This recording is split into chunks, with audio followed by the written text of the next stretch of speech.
बोलिए कृष्ण भगवान की जय। संत सनातन धर्म की जय। दत्त भगवान की जय। गौ माता की जय। आदरणीय सभी सनातन धर्म प्रेमियों,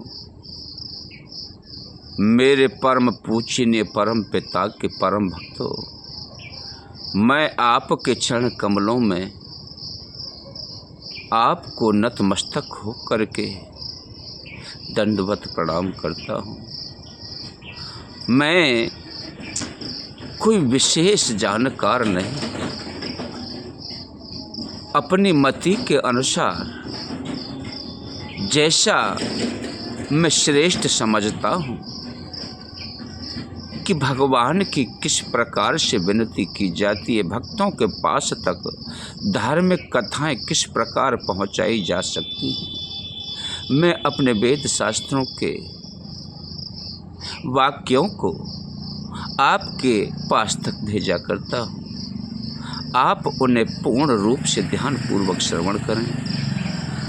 हो सकता है कि कुछ त्रुटियां मुझसे हो जाए, मैं उतना बड़ा ज्ञाता नहीं, लेकिन मैं लेख के अनुसार बोलता हूँ, गुरुजनों की वाणी के अनुसार बोलता हूँ, और जहाँ मैं समझता हूँ कि इस कथा में धार्मिकता है, उसे मैं आपके सामने पेश करता हूँ। तो मेरे प्रिय सज्जनों, कार्तिक मास के शुक्ल पक्ष की द्वादशी का चंद्र अपने ज्योतिष नाके धरती को शीतलता प्रदान कर रहा था।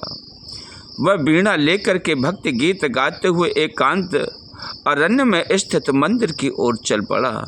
चांडाल होते हुए भी उसका नित्य नियम था कि मंदिर में बैठ कर के रात्रि के स्तब्ध प्रहर में भगवान को भक्ति संगीत सुनाना वह नियम अनेक वर्षों से अबाध गति से चल रहा था। उसी की पूर्णि में तल्लीन होकर के वह चल रहा था।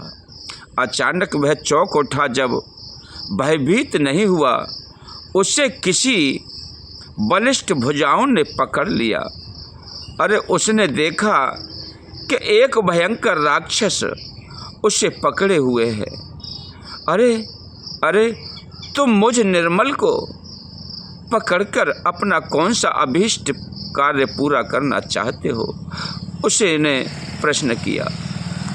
भीभत्स अट्टहास से वन क्षेत्र को प्रकंपित करते हुए उस राक्षस ने कहा कि पूरी 10 रातें बीत गई हैं, भोजन बिना आज क्षुधा तृप्ति करने हेतु ब्रह्मा ने मुझे आपके पास भेज दिया है। चांडाल तो भगवान के गुणानुवाद के लिए लालायित था।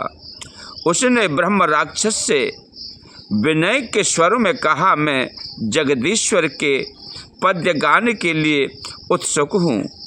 अपने आराध्य को संगीत सुना करके मैं भैया लौट आऊँगा।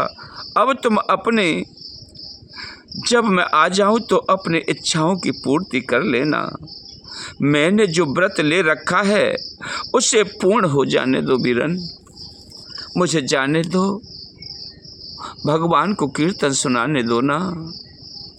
क्षुधा तो राक्षस ने कठोर शब्दों में कहा, अरे मूर्ख, क्या कभी मृत्यु के मुख से भी कोई बच कर के आया है?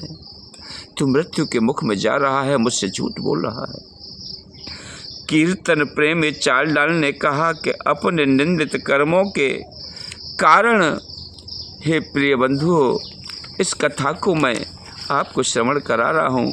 निसंदेह मैं चांडाल योनि में उत्पन्न हूँ, परंतु अपने जागरण व्रत को पूर्ण करने हेतु मैं तुम्हारे सामने सत्य प्रतिज्ञा करता हूँ कि मैं अवश्य ही लौट करके आपके पास आऊँगा। मैं सत्य की दुहाई देता हूँ कि यदि अपने वचन का पालन न कर सकूँ तो अधोगति को प्राप्त हूँ। ब्रह्म राक्षस ने कुछ सोचकर उसे मुक्त कर दिया।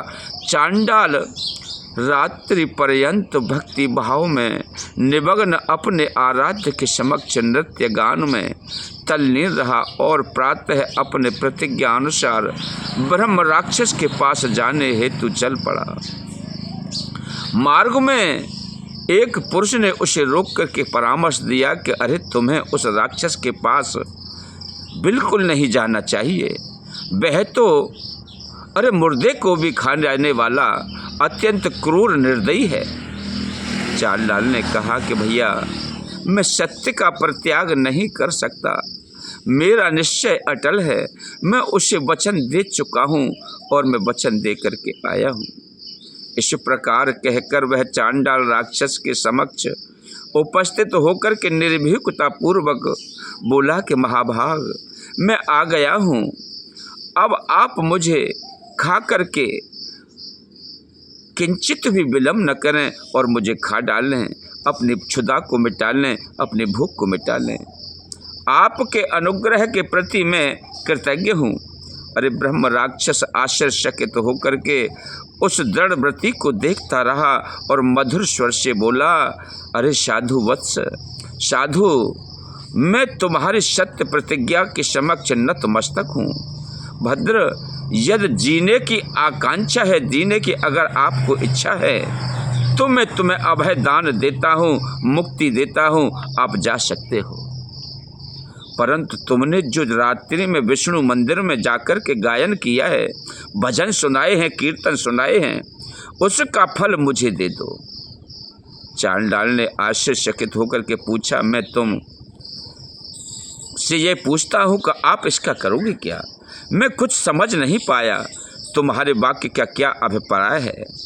पहले तो तुम मुझे खाने के लिए कह रहे थे, खाने के लिए लालायित थे, और अब भगवत गुणानुवाद का पुण्य क्यों चाहते हो?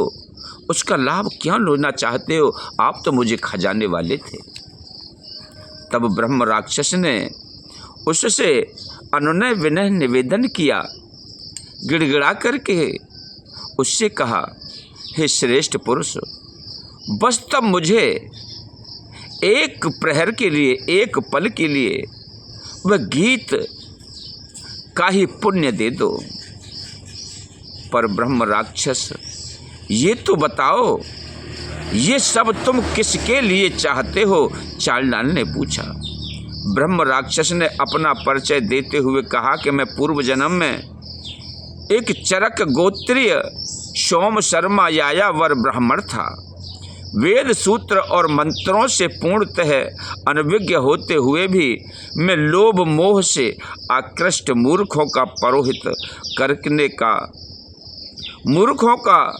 पौरोहित्य करने लगा। एक दिन में 5 रात्र संज्ञक यज्ञ करवा रहा था। इतने में ही मुझे उदरशूल उत्पन्न हुआ। मंत्रहीन, स्वरहीन, अविधि पूर्वक कराए जाए यज्ञ की पूर्ण आहुति के पूर्व ही मेरा प्राणांत हो गया, मेरा शरीर छूट गया भैया, जिस कारण मुझे इस दशा में उत्पन्न होना पड़ा। आपके गीत का पुण्य मुझे इस अधम शरीर को मुक्त करा सकता है। चांडाल तो उत्तम व्रती था। उसने कहा कि राक्षस, यदि मेरे गीत से तुम शुद्ध मना और क्लेश मुक्त हो सकते हो, आपका कल्याण हो सकता है, तो मैं सहर्ष अपने सर्वोत्कृष्ट गायन का फल तुम्हें प्रदान करता हूँ। चांडाल के इतना कहते ही वह ब्रह्म राक्षस तत्काल एक दिव्य पुरुष के रूप में परिवर्तित हो गया और स्वर्ग के लिए पलायन कर गया। उसके लिए भगवान विष्णु ने अपने पार्षदों को भेजा, रथ में बिठाल करके आदर के साथ उन विष्णु धाम के बैकुंठ को ले गए। मेरे प्रिय सज्जनों, इस कथा को मैं वाराह पुराण से सुना रहा हूँ। अगर आपको कथा अच्छी लगी हो तो चैनल को सब्सक्राइब करें, वीडियो को लाइक करें, दूसरे जनों को इसी प्रकार की प्रेरित कथाएं श्रवण कराने के लिए आप शेयर करें। ओम नमो नारायण, ओम नमो नारायण, ओम नमो नारायण।